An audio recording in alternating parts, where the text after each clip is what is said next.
नमस्कार, मी शीतल किचनमध्ये तुमचं स्वागत करत आहे। करत म्हणजे फ्राय करणे आणि अंटू म्हणजे डिंक मिळून होतो करदंटू। हा कन्नड शब्द आहे। तर तुम्ही ओळखलंच असेल की आज आपण कोणता पदार्थ करणार आहोत।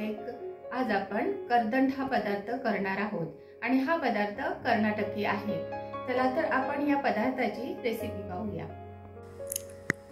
करदंट बनवण्यासाठी हा थोडासा डिंक घेतलेला आहे। ह्या थोड्याशा पावटी मनुका आहेत, हे थोडेसे पिस्ता आहेत, हे अंजीर अर्धी वाटी आणि 2 टेबलस्पून अळीव घेतलेले आहे। इकडे अर्धा वाटी बदाम घेतलेले आहेत, थोडेसे काळा मनुका, 1 वाटी काजू आणि अर्धा वाटी हे सुके खजूर घेतलेले आहेत, खारीक घेतलेले आहेत। इकडे खसखस आहे, 1 टेबलस्पून वेलची पावडर, 2 टेबलस्पून तूप आहे आणि हे 2 वाट्या गुळ आहे, याच्यातले 1 वाटीच गुळ लागणार आहे आणि 1 वाटी सुकं खोबरं घेतलेलं आहे। तर आता आपण गोकाक करदंट करण्यासाठी सुरू करूया। मी आता गॅस ऑन करते आणि गॅसवर हा वेडी तवा ठेवते आणि ह्या तव्यामध्ये आपण पहिल्यांदा सुकं खोबरं परतून घेऊया। सुकं खोबरं ब्राउनिश होईपर्यंत परतून घ्यायचं। खोबरं आता चांगलं ब्राउनिश झालं आहे, ब्राउन कलरचं होत आलंय। आता ते आपण दुसऱ्या भांड्यात काढून घेऊया। आता आपण तव्यामध्ये थोडं तूप घालूया आणि त्या तुपामध्ये प्रथमतः हे डिंक फ्राय करून घेऊया।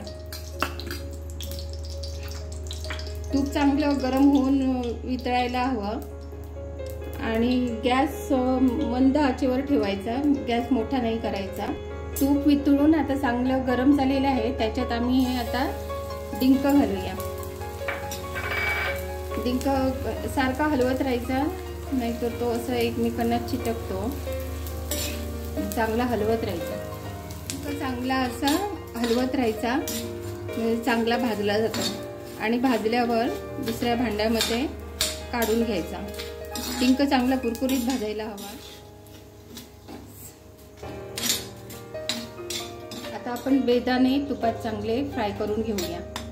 बेदाणे पण मंद आचेवर चांगले फ्राय करून घ्यायचे आणि फ्राय झाल्यावर दुसऱ्या याच्यात काढून घ्यायचे। त्याच्यातच मी आता अंजीर घालते,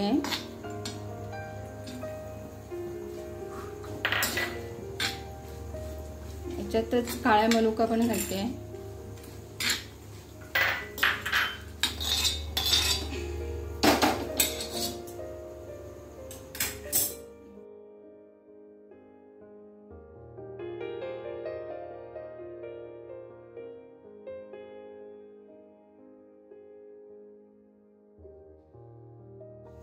बदाम व काजू चांगले फ्राय झाले आहेत, आता आपण हे काढून घेऊया।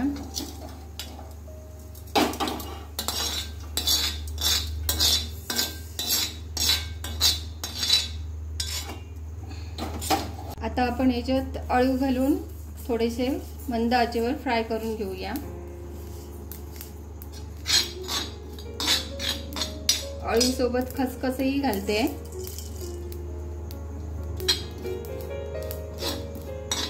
खसखस आणि याच्यात मगज बीजही घालते। असे अळीव, खसखस, मगज बीज तिन्ही मंद आचेवर आपण फ्राय करून घेऊया।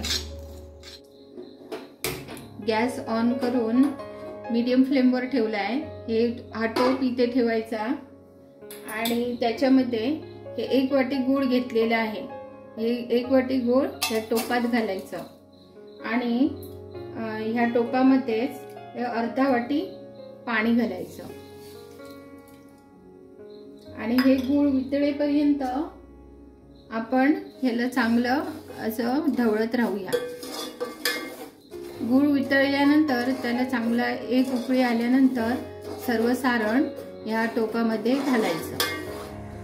हा डबा घेतलेला आहे आणि याच्यात आपण आता हे तूप घालूया आणि हा तुपाचा हात डब्याला लावून घेऊया।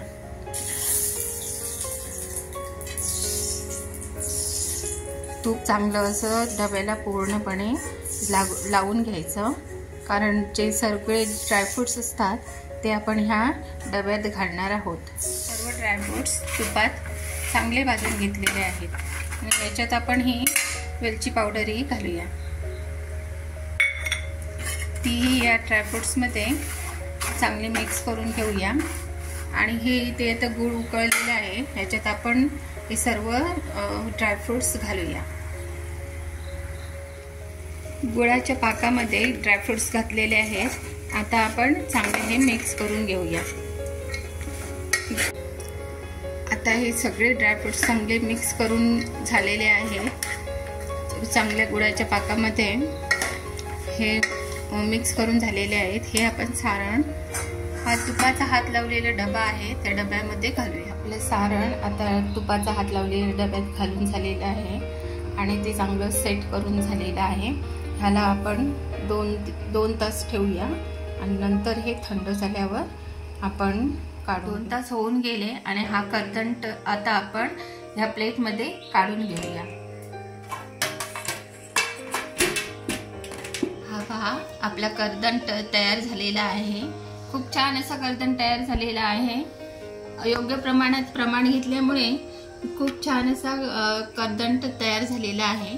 तर तुम्हाला ही माझी रेसिपी आवडली असेल तर तुम्ही तुमच्या घरी नक्कीच करून बघा आणि माझ्या शीतल किचन या चॅनलला लाईक, शेअर व सबस्क्राईब नक्कीच करा.